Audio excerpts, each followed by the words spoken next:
Welcome you all in additional learning page.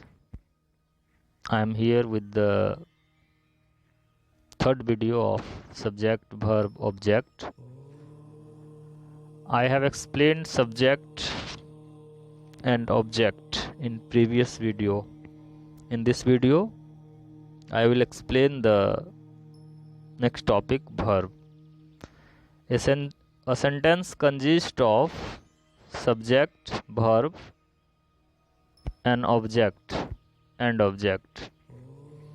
एक sentence का जो स्ट्रक्चर होता है, the formation of sentence consist of three main types of word. First is subject, second is verb and third is object.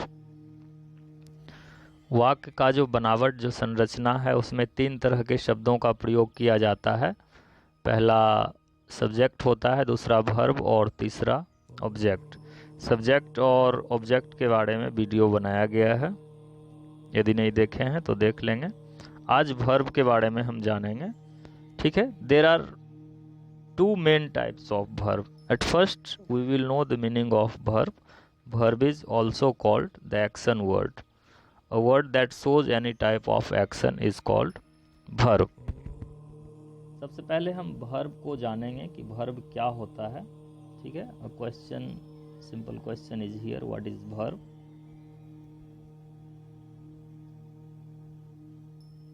And when we know the definition of verb, it says a verb is a doing word that shows an action, an event or a state. A sentence may either have a main verb, a helping verb or both. In other words, a verb is a word that informs about an action, an existence of something or an occurrence. The verb is the main word in a sentence. No sentence can be completed without a verb. क्रिया के बारे में बताया गया है. verb को हिंदी में क्रिया कहते हैं. कि verb shows any type of action in a sentence and we cannot imagine any sentence without verb. verb के बिना किसी भी वाक्य की कल्पना नहीं की जा सकती है. Verb is the main part of any sentence. किसी भी वाक्य का सबसे मेन भाग वर्ब कहलाता है, क्रिया कहलाता है. और ये वर्ब को पहचानना बहुत ही आसान है. It is quite clear, quite easy to identify the verb. Verb shows any type of action. Sentence में जिस शब्द से a word that shows any type of action, existence of something और any type of occurrence, that will be the verb. वाक्य में कोई ऐसा शब्द जो किसी भी काम को दर्शाता हो, बोध कराता हो, उसे वर्ब कहेंगे, क्रिया कहेंगे. वर्ब को दो मुख्य भागों में बांटा गया है. ठीक है. पहला मेन वर्ब है जिसे एक्शन वर्ब भी कहते हैं. दूसरा हेल्पिंग वर्ब है. तीसरा एक पार्ट दिया हुआ है लिंकिंग वर्ब, उसके बारे में हम आगे जानेंगे. फिर फर्दर ट्रांजिटिव, इंट्रांजिटिव में बटा हुआ है. मेन सेंटेंस के अकॉर्डिंग, सेंटेंस में जो सब्जेक्ट, वर्ब और ऑब्जेक्ट का जो कॉन्सेप्ट आता है, उसमें अभी हम मेन वर्ब के बारे में जानेंगे और हेल्पिंग वर्ब के बारे में जानेंगे. वर्ब बिल्कुल आसान हो गया है वर्ब को पहचानना. एग्जाम्पल लेते हैं. Mohan eats an apple. इसमें ईट्स एग्जाम्पल हो जाएगा वर्ब का. He is going to market. इसमें दो वर्ड आया है, दो वर्ब आया है. अ सेंटेंस कंटेन्स वन और मोर देन वन वर्ब्स. एक मेन वर्ब होता है, एक हेल्पिंग वर्ब होता है. एक सेंटेंस में मेन वर्ब का होना नितांत आवश्यक है. मेन वर्ब के अलावे हेल्पिंग वर्ब का भी प्रयोग किया जा सकता है. एग्जाम्पल से समझते हैं. He is going to market. यहाँ इज मेन वर्ब है, गोइंग हेल्पिंग वर्ब है. दूसरा एग्जाम्पल लेते हैं. He goes to market. यहाँ गोज मेन वर्ब है और हेल्पिंग वर्ब नहीं है. एक सेंटेंस में मेन वर्ब का होना बहुत ही ज़्यादा आवश्यक है. अब हम समझते हैं आगे. हम लोग थोड़ा सा एग्जाम्पल की सहायता से जानेंगे कि there are two types of verb, ठीक है। First part is main verb, that is also called action verb, okay. The main verbs or action verbs are used to express action, something that an animal, a person or a thing does. In each of the following sentences we have only a main verb. main verb का काम क्या होता है? वाक्य में किसी भी जानवर के द्वारा, व्यक्ति के द्वारा या और भी किसी के द्वारा, वस्तु के द्वारा कोई काम यदि किया गया हो तो वो बोध कराना मेन वर्ब का काम है। एग्जाम्पल से समझते हैं। द सन साइंस, यहाँ चमकने का जो काम हो रहा है, sings is main verb here. The horse neighs, ये साउंड है। द मंकी जंप्स, जंप्स यहाँ पे मेन वर्ब है।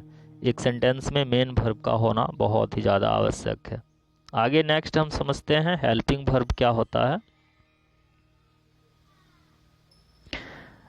As the name suggest, helping verb help और सपोर्ट द मेन वर्ब।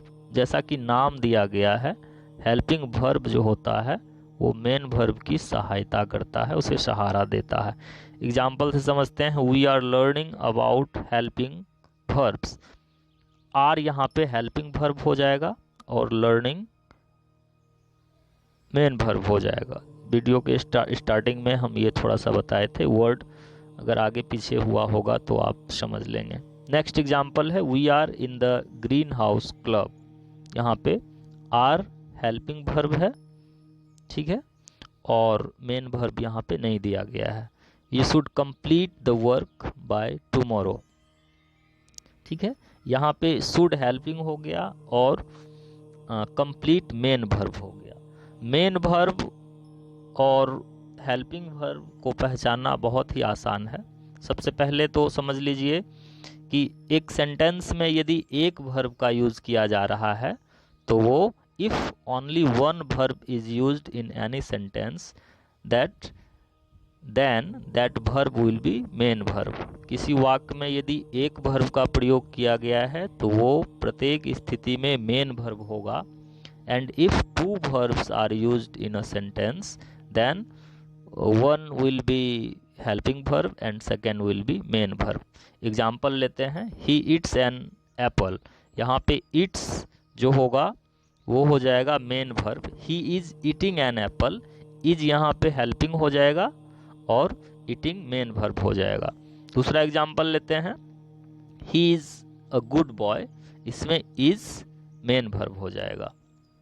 उम्मीद है वर्ब का कंसेप्ट क्लियर होगा। फिर से रिकॉल करते हैं कि verb shows any type of action, this is why verb is called action word. Verb के द्वारा किसी न किसी काम के होने का बोध होता है, इसलिए वर्ब को एक्शन वर्ड के नाम से भी जाना जाता है। एक सेंटेंस में एक सब्जेक्ट होता है, एक वर्ब होता है, एक ऑब्जेक्ट होता है, ठीक है। सब्जेक्ट का काम होता है किसी भी काम को करना।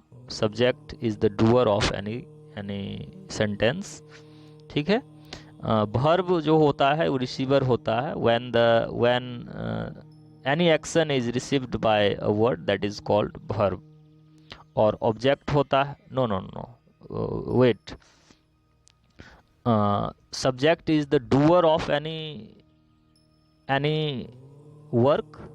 Example, Mohan is playing cricket. Here Mohan is subject and a word that shows any type of action will be the verb.